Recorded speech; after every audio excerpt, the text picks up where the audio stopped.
Sungguh masa-masa menjelang akhir zaman itu akan terjadi sebagai berikut. 1. Taslimul khassah. Terjadi gerakan eksklusivisme. Apa Ustadz eksklusivisme itu? Cara pandang yang mengkhususkan sesuatu di semua aspek. Jadi kalau bergaul sama golongan ini aja, yang itu nggak bisa berbaur. Kalau mengaji khusus ini aja, nggak bisa campur dengan yang lain. Bahkan untuk memberi salam pun pada golongannya aja, yang bukan golongannya tidak disalami. Itu kata Nabi. Sekalipun dia sama-sama muslimah. Assalamualaikum ukhti. Apa ya? Ibu kan masih bid'ah. Hah? Jadi yang dulunya afsus salam kepada siapapun tebarkan rahmat, kasih sayang, salam. Ibu dulu kan kalau bertemu masih assalamualaikum ya.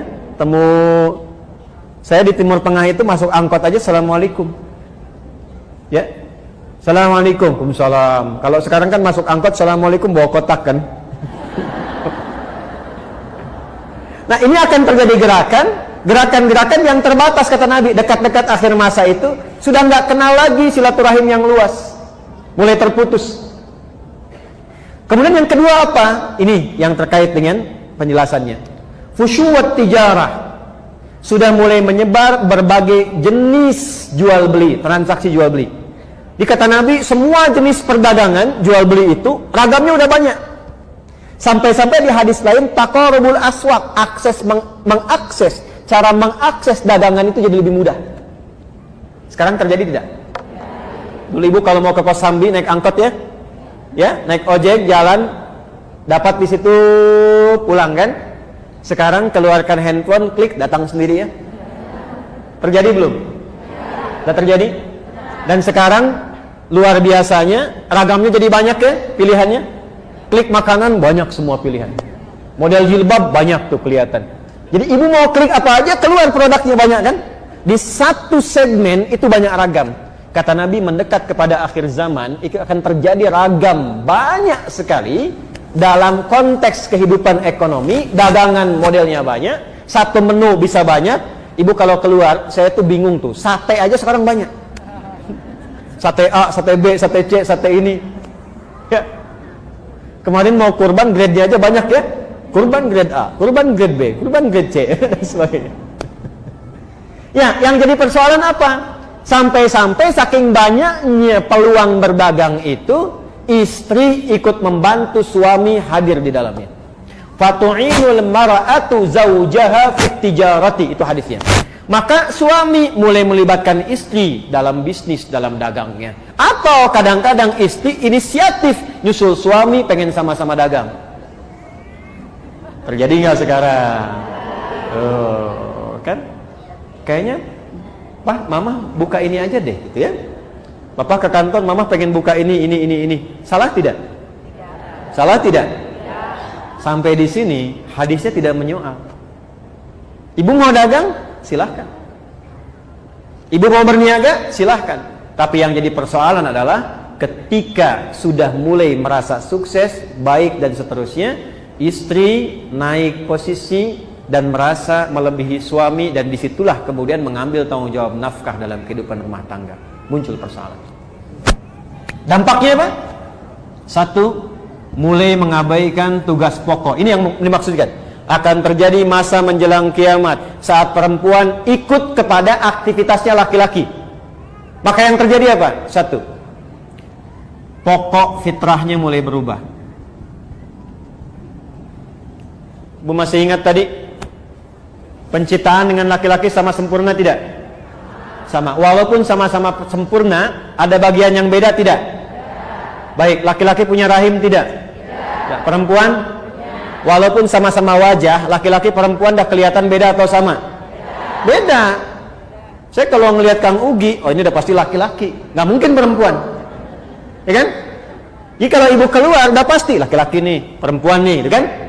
Baik, maka nanti kata Nabi akan ada tuntutan-tuntutan. dari kejadian-kejadian menjelang akhir zaman yang memaksa perempuan ingin terlibat seperti laki-laki sehingga dia merubah tampilan-tampilan diri. Minimal, ibu pakaian laki-laki dengan perempuan sama tidak? Akan muncul perempuan yang ingin bergaya seperti laki-laki. Pakaian. Laki-laki wajib menutup aurat? Laki-laki wajib menutup aurat? Perempuan wajib menutup aurat? Menutup aurat sama-sama. Laki-laki sama, perempuan sama. Tapi yang ditutup dan cara menutup kan beda. Jelas? Akan terjadi perempuan mengenakan pakaian perempuan tapi ingin seperti laki-laki. Ada sekarang? Ada sekarang? Bahkan beberapa tempat dibuat seragamnya sama kayak laki-laki kan? Yang paling menarik, boleh jadi sama-sama berjilbab tapi auratnya masih tampak. Jelas? Maka hati-hati. Kalau sudah masuk ke situasi itu, pertahankan bu ini healingnya. Jangan berpaling.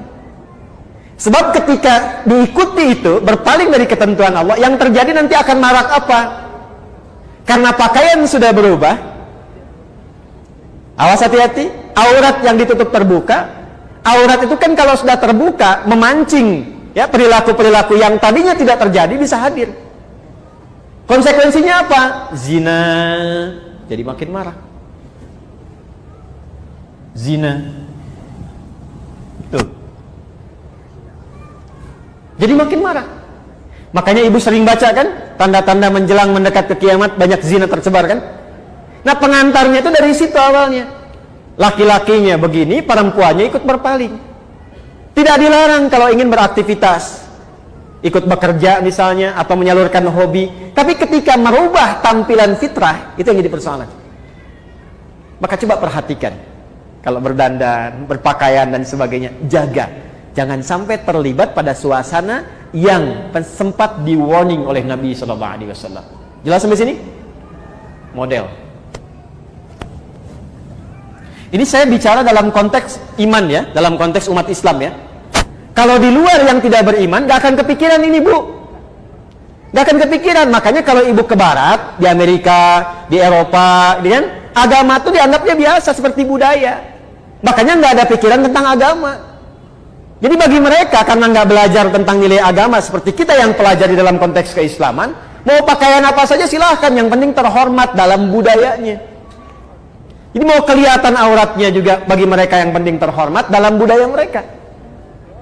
Ya, mau pakai pakaian minimalis juga dalam budaya mereka karena nggak ada konsep ini. Bagi insan beriman, perempuan yang beriman, cara pandangnya berbeda.